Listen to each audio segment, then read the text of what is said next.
Hey everybody, I'm here in my underground home studio. I don't know. Hector actually, you mentioned Evric that you knew Hector Marquez. When he came, he coined it Hmm. the underground studio. Oh, that's his. Be That's what careful. You might want to copyright it because uh, Hector is all about his bread. I'm just letting you know.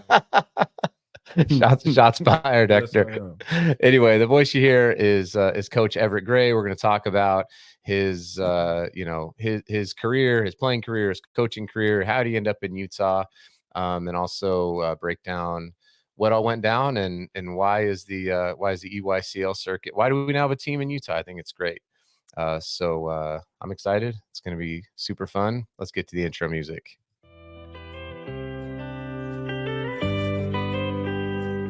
This is the Utah High School Hoops Podcast, your source for sometimes informative, but always entertaining coverage of the Utah High School hoop scene. With your host, Adam Meek.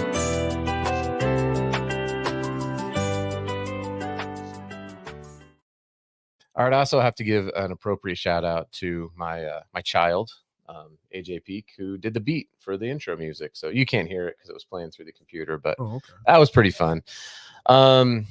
Anyway, so I am I've positioned the seats such that we're eye level for the conversation. Right. But if we were standing up next to each other, Evric, you are what do you prefer I call you? Evric or Coach or whatever. Ev or Most people call me Ev. okay. It's whatever. All right, we'll go with Ev, Mr. Gray. No, don't do that. No, I don't do that. okay. That's too formal. That's too formal. All right. Well, Ev, I appreciate you coming by here, and it's going to be fun. So, for those people who might not be familiar with you, because there's a lot of people like me who moved here from out of state or who Utah's growing its population and whatnot. So, why don't you give a little bit of history of you can go back to your playing career, your days at UNLV, if you want to tell. Like I had Tim Drisdom on, and he told a fun Rick Majerus story. So I'm sure you got some great Coach Some stories, Tarkanian. yeah, I do, but You can't tell. you're gonna start my car every morning for me. I mean, there's still some people that's still alive.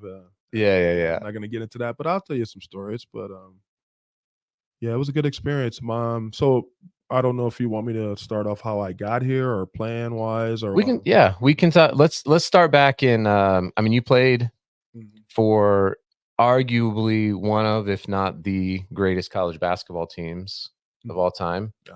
And that's a pretty cool place to start. I think there's very few people that can say they played basketball at the level that you did. Yeah. So why don't you talk a little bit about that here? It almost didn't happen. I almost went to Arizona. It was either going to be Arizona or Georgetown, but a lot of people don't know. Some people know the story of how I got to UNLV is my brother played football at UNLV. So I was around the program as an 11-year-old, 12-year-old, 13-year-old, and he played with Randall Cunningham. You probably just a little bit over. Oh no, I love Randall Cunningham was one of my favorite quarterbacks. I loved him and oh man, who was there? He had Chris Carter, right? Yeah, with the Eagles yeah, he has Mike Quick. Oh man, Byers and stuff. But yeah, he went to UNLV. When my brother went with him and Icky Woods and Suge Knight. I don't know if you know that name. But come on, do I know Suge Knight? I could probably bust out the Icky Shuffle right now if I had to. Don't do it. I'm not going to. Because but it was a very interesting a group of guys I grew up. Suge was my brother's roommate for a little bit, and that was very interesting. But I actually went to the first UNLV home game at the Thomas and Mack as a kid. So they played Georgetown and they beat Georgetown. But I was at that game as a kid. So I grew up around it, but Tark didn't recruit me like that until I went to a tournament out there. He saw me, he offered me it at halftime. But I was on my way to Arizona if it didn't work out. So which was Lute Olson there then? Yeah. Okay. So it's funny. I got another story. So the thing is, I got tons of stories, but we got time. Home visit.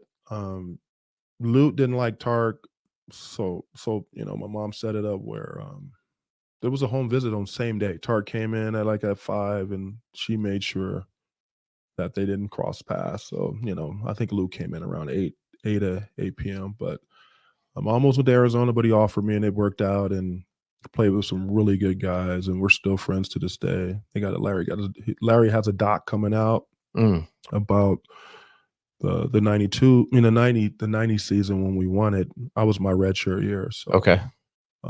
But Did y'all beat Duke in the championship that year? Yeah, that was in Denver, your hometown. Yeah, at the Pepsi Center. So, yeah, it was great. It was McNichols Arena at the time. Oh, was it? I have no. Yeah, yeah, you're right. It was yeah. So yeah, it was great for me to get. Finally, he offered me, and I took it. I committed right there on the spot because I knew where I wanted to go. It's not too far from home, but I didn't want to be at home. So that was my. That's how I got to UNLV, and it was a great run. I played with a bunch of great players. I think I played with 6 or 7 lottery picks. Or no, 7 NBA, no, 5 lottery picks and 7 NBA players, including myself. So it was good times, and that team was a pretty cool experience. Yeah, if there's kids watching this and you haven't checked out the Runnin' Rebels from the early 90s, there's got to be film. There's film about everything out there. So, do yourself a favor, go on, YouTube, or I'm sure there's TikTok videos about it. But man, because that was, like we were talking before the show, that was my kind of formative middle school years and I just loved basketball then. So I myself, I watched a lot of UNLV games, and you had the Fab Five, and Duke was obviously, who's at my son over at Judge plays with Steve Wojciechowski's kid, Jack. Plays at Judge. So I saw Wojo the other day. So anyway, yeah, those were some. So it was a great time for basketball. Yes. So you play at UNLV. Obviously had a pro career. And what maybe let me ask you a question about, because you mentioned like I committed on the spot, and we're going to fast forward a little bit and then come back, right? Because it seems like today, and you work with a lot of the highest level kids. You're coaching at Corner Canyon now, right? You've got your program with the Rebels. You know a lot of players here, and was it always this like, I'm going to stack up my offers and I'm going to have a whole thing, or was it like, I know where I want to go, if I get offered, that's what I'm going to do? Well, the other thing a lot of people don't know, but I was an All-American football player. Okay. So I had not a dilemma, but I knew I wanted to play basketball. But some of these schools thought I was going to play football too, and there was a few football schools that offered me both. All the Pac-12 at that time, Pac-10 offered me football and basketball, except UCLA. But yeah, so I decided, at that time, I didn't like all the attention. I knew where I kind of want to go. It was either Georgetown, Arizona, UNLV, not in that order, but mainly UNLV. But he wasn't recruiting me, so I kept my options open. So, but I don't like dealing with a bunch of phone calls. And back then, it was phone calls. I couldn't even imagine I know what they go through right now because they tell me all the time with text messages and calls and stuff like that. But I knew exactly where I wanted to go. And when he offered me at halftime, we had just played in the semifinals of the Las Vegas Invitational or something, and we just lost to Alonzo Mourning and Sean Kemp team. So I know, but we was loaded too. They were on a team together. Dang. So we just lost, but he offered me at halftime, and then as soon as I got back to the circus, I don't know why we stayed there, but anyway, we stayed there, and I just called my mom and told her I'm going to get committed to UNLV. She already knew that, right? And she didn't care. She just wanted me to be happy. So got it. Got it. So maybe what because there's probably a whole bunch of stuff in the middle of this, right? But like, what brought you to Utah from UNLV? You're obviously here, so right. Let's talk about that journey. My ex-wife is from here, so she played volleyball at USC, and so as I was playing, she was obviously following me around, but occasionally she'll get a contract playing volleyball wherever I was at, because I was in and out of the NBA and overseas. And one day I looked at her, I was like, dude, you got too much education to be following me around. She was really smart. And she had a degree in economics from USC. So she ended up, we started working, and then we divorced. I stayed because I was still playing. It's cheaper to stay here. We had moved from Hermosa Beach because we live in Hermosa Beach. We moved to Salt Lake to be closer to her family. Okay. And so I stayed. And then right after I retired, I got into coaching, and it was weird how I got into it. I didn't want to do anything for a year, right? I just wanted to just go travel and chill and go to the beaches and hang out for just a year. But then a guy, Isaac Bay, he was the head girls coach at Murray High School. Yep. He's like, hey, I need some help. You want to help? And I just kind of got into coaching that way. I knew I wanted to coach, but that's how I got into coaching. So I coached girls at Murray for 3 years. And then I went over to judge for 1 year. Okay. Coaching girls. And then I got the head coaching job at Sun Academy. Got it. And I was there for 8 years. Okay. Yeah. So that's how I got to Utah, is because of my ex-wife, ex-volleyball player at USC. Got it. Mm-hmm. And but you stayed obviously Mm-hmm. for various reasons, right? I mean, it's talking to people Mm-hmm. through this podcast. It's really remarkable Mm-hmm. how much Utah loves basketball specifically. Right. I mean, there's gyms everywhere. There's a gym in every church. There's a church on every corner. It's, Right. I mean, there's a love for hoops here for sure. I've seen it grown. I mean, like I said, I got here in 2000, and it's getting bigger. I mean, and you got to realize too, Adam, I grew up in LA, inner city LA, so it's much safer. I'm not on edge. I don't have to be on my mirrors all the time when I'm here, except when I go home. But the thing is that in the state of Utah, it's 5 kids per household. So it's a bunch of good kids to go around to play. And there's a bunch of other programs that do a really good job.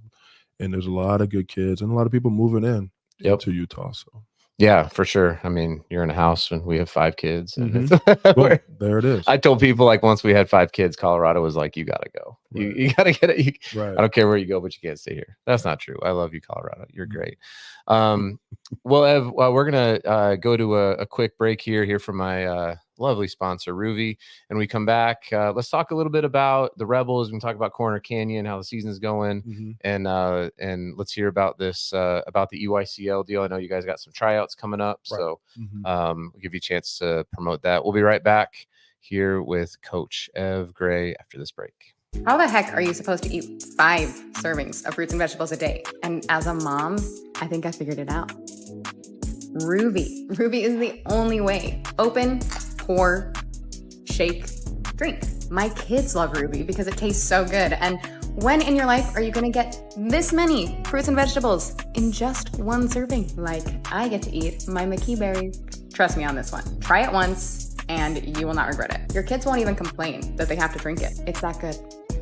And you won't regret going to goruvi.com and using code ADAM15 to get 15% off your purchase. That's goruvi, GORUVI.com, and use code ADAM15 for 15% off your purchase. All right, we're back here with Coach Evric Gray. Ev, not Mr. Gray. Oh, boy. Just heard about his playing career and choosing a school and how he ended up in Utah. I love hearing people's backstories and origin stories. I think it's really important. So thanks a ton for sharing that. So now you're here, you're helping out over at Corner Canyon. That's obviously a school that I think nobody's writing off, obviously in 6A, but you had some struggles early on. Yeah. And you got some new kids over there, and Brighton and Noah and Darrell, and then you had the injury with Brody, but it seems like you guys are hitting your stride now at the right time. We're starting to figure out. We had a tough schedule, Coach Lund. We play everybody. I think we played the Lakers and the Clippers twice, but it just seems on a back-to-back. Right. It just seems like that, but Coach does a great job. But we set that schedule up knowing that we're going to have Brody, but Brody had that car accident, broke his collarbone, so it changed up a little stuff. But the kids played okay. I mean, we got blown out once out of the games that Brody wasn't there, but the games we did lose, it was close games, but that was just some leadership stuff that happened. But we're starting to figure it out now. I think we won 6 or 7 or 7 or 8 or something like that. Yeah. And we're having Brody back, obviously put everybody back into their roles, and takes a lot of pressure off of a few other kids that can get some free open looks with Brody on the floor. No doubt. I mean, it makes a ton of sense. And, anytime you add top, I don't know what he is, top 50 player nationally, top 100 player, I think, Yeah, on it's a ES, top 100. top 100 player, USC commit. Mhm. That's going to help. It's going to help your team. And, you know, he has a game. Obviously, you know it a lot more intimately than I would, Mhm. but just in watching him, he certainly has a game that is able to fit in and other people can fit around him. You know, he's not like Mhm. some, you know, hyper ball dominant No. guard or something that just totally changes how the game is played. He does have an ability to, you know, impress himself upon the game and let the game come to him, which I think is a really rare trait. So Yeah, you can't really speed him up. He plays at his own pace, and he's a willing passer. You know, some kids are out there they only pass when they have to. yeah. And not him. If you're open, he'll give you the ball, and that's what I love about him. He's just everybody loves being around him, and he's just a solid player and a solid kid. Well, if you want to know the kind of players I like to watch, you can Mhm. see I got my Andre Miller Russian nesting doll set right here and my Nikola Jokic characters. So Mhm. I mean, obviously I'm a big Nuggets fan, Right. but also I really love players that Mhm. make each other better. They're willing passers and they get excited about passing. So that's cool to hear. Do you guys play Harriman this week? Is that No, we play Riverton Friday, so everyone has a bye. So okay? we don't play until Friday. We play at Riverton At on Riverton. Friday. Yeah, they're a Okay. pretty good team. They've been Yeah. playing well. Yeah, they have been. And I think they've certainly come out and surprised some people. Well, I forgot I had this shirt. Mhm. My shirt says Rebelicious. Okay, nice. And I forgot I even had it. It's my friend, shout out to Dale Dupree. He runs this thing called the Sales Rebellion. Mhm. But I was like, I gotta rock this shirt Right. because we're gonna talk a little bit about the Rebels. And Mhm. so tell me about the club. How long has it been around? And it's obviously got to be affiliated Mhm. with UNLV, and I mean not affiliated, Right, but it's just the name. it's a name. So we started, myself, Darius Beard, and Myron Sims. We started it in '07, Mm. and it was a whim how we started. A parent came to me and was like, "Hey, what are you doing? You want to coach a team down in Vegas?" And so we go down and we had we're a really good team. First time ever coaching AAU basketball. We go down in Vegas and we end up losing in the quarterfinals to Derek Williams. I don't know if you remember Derek Williams that went to Arizona. Arizona, yeah, he's the second pick in the draft, I think. We lost by 2, then we had a shot at the end. So we had a 7-footer that ended up going to Southern Illinois. We only had the team for like 2 months. We had 2 D1 kids and a couple D2 kids. And then we had another kid named Marcus Durant that went to Murray. And the thing is that, Adam, we're not just your typical club. Like we're like a family. Like I just talked to Marcus. He's in his early 30s, living in Santa Cruz, California. Successful doing his thing. Home of the banana slugs. There you go. Yeah. Yeah, so he went to Pacific and I'm going to a JUCO. Because some of our kids with the Rebels, sometimes their path is a little bit different than others. And we do have, fortunately, we have kids that go straight to D1, but sometimes they got to go to a JUCO for Sure. a year. And don't get me wrong, I like all kids in Utah. I will help all kids. Everybody knows that. A lot of college coaches call me about other kids in other programs because a lot of these guys are my friends or they were UNLV fans growing up. And when you get cut by 15 different NBA teams, you tend to have a lot of friends, right? So I have a lot of relationships around the country. I don't talk negative about other programs. We just do it a little bit different. I like what the Utah Prospects are doing with Tim Davis and those guys. Um, I'm not close, but I'm cordial with Dave Hammer. He does a great job with Metro. Mm-hmm. And Byron Wilson is coming up, and Sean Green with his club now. Team Utah. Yeah, Team Utah, because he was with the other. I'm not going to say the other one, but yeah. He was with the other team. So we talk. Sean and I talk. Even my guy at Next Level up in Logan, Jimmy Moore and Jalen Moore, they call for advice for me when they. Jalen was a heck of a player. Yes, he was. Yeah. I helped him when he started his. I think I helped him with his New Balance deal too. So I'm all for trying to make it work for everyone and the kids and people. They think I'm mean all the time, but once they get to know me, they see the other side of me. I love it. And I mean, honestly, that's what I've always been that way. I mean, I've had from like a business perspective. So like don't do this full time. Shockingly, I don't make my living off of a Utah high school basketball podcast. But I spend a lot of time trying to help people find jobs. I've referred, other companies to other competitors because it's just the right thing to do. And so I think, it's easier when you're together, and especially in a state like Utah, I think it's important because we have I think we have so many good players that are now, maybe not just now. I don't mean to say that, because I don't know the history of Utah high school basketball. I just know the immediate history, which is we seem to be getting more and more on the map as a state with talent. And so, to me, that just seems like, well, why wouldn't we all be working together for the betterment of the players? Right. Get players in the right situation. So I think it's a breath of fresh air, honestly. Yeah, I mean, it's a lot of tournaments around the country. It said majority of the tournaments say, hey, you guys always get along. The kids, all the kids play well. I mean, like with the prospects and like I told you before earlier, it's a lot of good kids to go around. They can't have all of them. Right. So we do a pretty good job with our guys. We get them where they need to go, get them in college, and I have a personal relationship with a lot of these coaches because some of these coaches I rode bikes with growing up in LA and got chased by other gang members, but it was, part of our deal. But I'm happy for all the programs that's out there, and hopefully they can continue their success. Well, then let's talk about yours, because I think I think it's beautiful, and I agree. I mean, I've had Tim Davis on the podcast. Sean and Tim will certainly come on and talk about Team Utah. Cena wants to come on, and we'll see what he wants to talk about. No, I mean, Hector, and so I mean, hold on. And by the way, you had Hector on last week, right? I don't even remember. Yeah, but we won a state championship together at Summit Academy. What we went through, a lot of people don't know.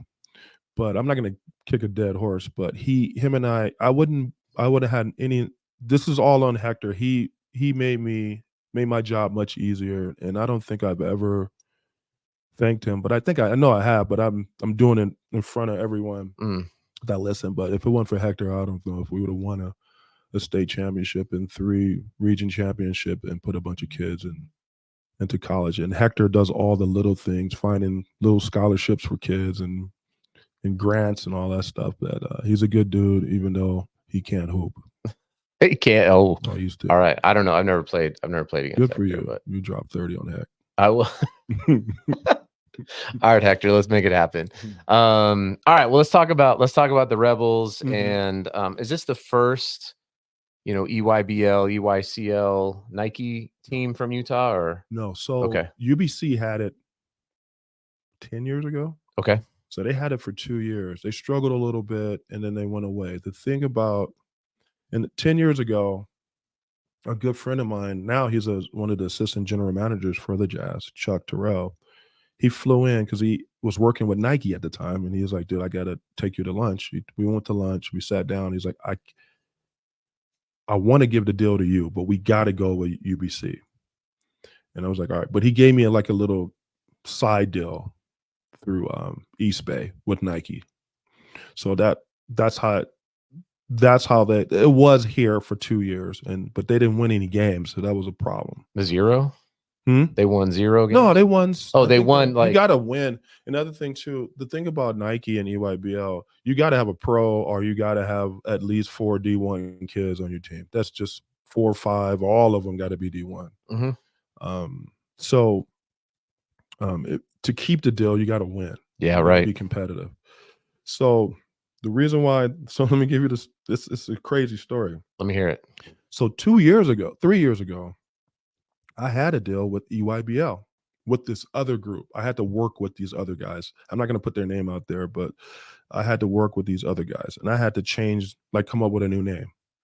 So it was the Syndicate. I came up with the name. I was just joking around because I was listening to a Busta Rhymes song, and it was a Syndicate. So I was like, that'd be pretty cool for a name. So you went flip mode on them? Yeah, I went flip mode. All right. So then we got the deal. It was an independent deal on EYBL, and I couldn't work with those other 2 guys. It's everybody does it a little bit different. I just couldn't work. I backed out. I let them handle it, and they didn't win one game. I think they won one game in 1 year. So you don't win games, You're out. Yeah. So fast forward, but I talked to Nike, 2 people, and it was like I said, I can't work with these guys. It's all good. We've been doing independent. We get kids into college. We've been doing pretty well. So fast forward to the All-Star game here. I get a call from Nike. Hey, can you come down to Ja Morant's shoe launching? We need to talk to you. Okay. This is around this time last year. I meet with them down there, and they said, hey, can you just play on this marquee hoops? It's part of Nike, but we just want your program in there. We'll take care of you. And I said, sure. We played about 3 tournaments last year, Adam, on it. Did well. And then fast forward, I just got a phone call about 2 months ago, or maybe a month and a half ago. And it was from the main guy from Grassroots, John Stovall. He said, hey, you want to be part of EYBL and EYCL? I was like, yeah, sure. So did you commit faster? Did you commit faster to that than you did to UNLV? No. No, I mean, I had to listen to what the deal was. Yeah. But it's good for Utah. It's gonna, the issue I have is, everybody is kind of your best friend now, right? So, but it's good for Utah. We're gonna have, like you said, we're gonna have a tryout. It was great for our program. We've been doing it the right way for 17 years, and like I said, it's we just find kids, Adam, that little diamonds in the rough. We do have some kids that come over from other programs, but when that happens, we say, hey, you make sure you call your club, and we're not trying to steal players, but we develop. We don't just roll the balls out. We actually coach your kid and teach him how to play, and teach him how to, the infamous push-ups. Everybody knows about my infamous push-ups. Like, we make sure you clean your room up, because eventually you're going to be in college. Eventually you're going to be a husband. Right. So we want you guys to be good players, and good players on the court, and good dudes off the floor. I love it. I was talking to a high school, pretty high level high school coach the other day, and they were talking about how, they have mixed feelings about AAU, because they say, some of our kids go off and they come back in June, and it's like, you got worse, because there's not that development that you're talking about, right? It's like, let's just get the best kids, or we'll get the best kids that we can get, and then we'll just kind of roll the ball out. And we don't do that. And what was funny is I noticed that, because last year was kind of the first year for me to be out witnessing this stuff, because I didn't play high level AAU at all. Like,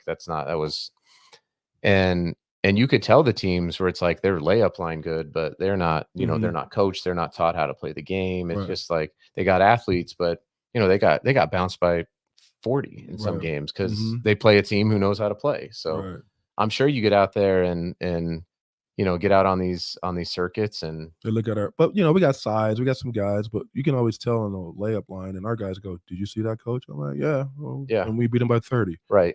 They don't know what hit. But now we can't sneak up on people anymore. Sure. Because people know how we play. And let me give you an example. We played a team called UPlay out of Canada. They had Shaden Sharp. I don't know, the guy from. Yeah, he's in the Blazers now. Went to Kentucky. So we played him at Gorman main court of semifinals. We beat him by 15. Shaden comes over to me and he goes, hey, what circuit you on? I said, we on the circuit of kicking EYBL teams, what circuit? Yeah.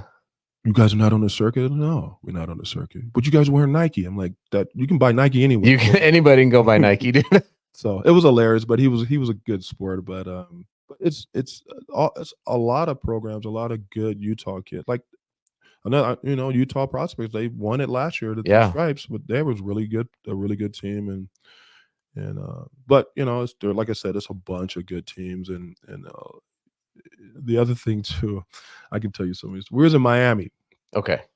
Playing a team, and you took the Rebel talents to South. Oh, we go everywhere. We in the streets. Oh yeah. We in the streets. So I don't play here. It's a waste of time. I want kids to play against people that don't look like them. Right. That's how you're gonna get better if you're at the next level. Yep. So the guy we play Ray Allen's team, his son's team, he's coaching. He's like, I already told him these white kids can play. So I was like, okay, I'm glad. We beat him by 35. He comes over, like, I tried to warn him. no one's from Utah is going to bring their kid, their team all the way to Miami if you think they're going to get smacked. Yep. And that's what he told his kids. So, and we ended up beating up by 30 something, but it was, it's our kids are not afraid when the room gets dark, if you know what I mean. Yep. I hear you. It's it's one of those things, right? Like you said, if your goal is to just like, incrementally get better at basketball, play varsity basketball, you probably don't need to go out. And I mean, you can go out and travel and you get better. But like, if your goal is to play basketball beyond Utah varsity basketball, which is still really high level, I'm not knocking that at all, by the way. It's still hard to do. But if that's your goal, then you got to get out and play outside of Utah, because it's a little bit of a bubble here. Well, Utah's dynamic is a little bit different too. So I always go to states where I know Utah kids want to go. They always Pacific Northwest, obviously Utah, but west. Occasionally we go back east, and play. We go to Kansas City the last 2 years we've been to Kansas City.